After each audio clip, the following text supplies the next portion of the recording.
को हम क्या कर सकते हैं, एज अ वेक्टर और स्केलर के एग्जाम्पल में भी यूज कर सकते हैं डिस्टेंस और डिस्प्लेसमेंट को।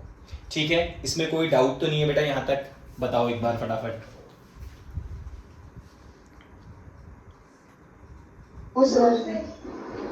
ठीक है, ओके बेटा, ठीक है, ये भी हमने डिस्कस कर लिया। अब हम इसके बाद आ जाते हैं, नेक्स्ट हमारा था, फटाफट हम डिस्कस करते हैं अपनी फिजिकल क्वांटिटीज को। ठीक है, फिजिकल को हम डिस्कस नहीं करते हैं। ठीक है, फिजिकल और फिजिकल क्वांटिटीज में कोई डिफिकल्ट तो नहीं है बेटा? स्केलर और वेक्टर दोनों को, सबको क्लियर है या एक बार रिवीजन चाहिए इन दोनों टॉपिक्स का? सर वेक्टर क्वांटिटी में जो आपने एग्जांपल दिया था वेट का, उसमें ठीक है, तो दोनों को डिस्कस कर लेते हैं। ठीक है, तो हमारे पास जो फिजिकल क्वांटिटीज हैं वो दो पार्ट में डिवाइडेड हैं। एक है आपका स्केलर क्वांटिटी एंड दूसरा है आपका वेक्टर क्वांटिटी।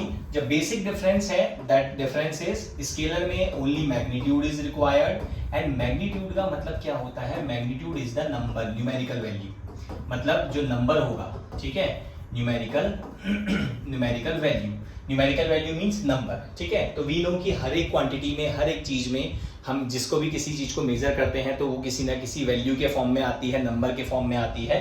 तो मैग्नीट्यूड तो दोनों में होते हैं, तो दैट मींस वेक्टर में भी मैग्नीट्यूड आएगा एज वेल एज स्केलर में भी मैग्नीट्यूड आएगा। तो डिफरेंस क्या है? डिफरेंस है वेक्टर क्वांटिटी में डायरेक्शन भी इंपॉर्टेंट फैक्टर है। क्यों? क्योंकि वेक्टर क्वांटिटी वो क्वांटिटीज होती हैं जिसमें magnitude as well as direction दोनों इन्वॉल्व होती हैं, दोनों इंक्लूड होती हैं। उन क्वांटिटीज को क्या कहा जाता है?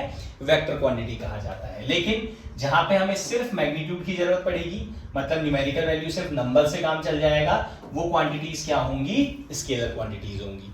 ठीक है, अब इनके कुछ एग्जांपल्स देखते हैं। तो ऐसी क्वांटिटीज जैसे अगर हम बात करें लेंथ की, तो लेंथ में हमारा डायरेक्शन का कोई मतलब नहीं है, तो लेंथ क्या हो गई? स्केलर क्वांटिटी हो गई। ठीक है, अब चलो मैं ऐसा करता हूं, मैं कुछ क्वांटिटीज को नीचे एज अ एग्जांपल फॉर्म में लिखता हूं, मिक्स फॉर्म में, एंड देन आप लोग उसे क्या करोगे? सेपरेट करोगे कि कौन सी क्वांटिटी स्केलर में आएगी और कौन सी क्वांटिटी वेक्टर में आएगी। ठीक है,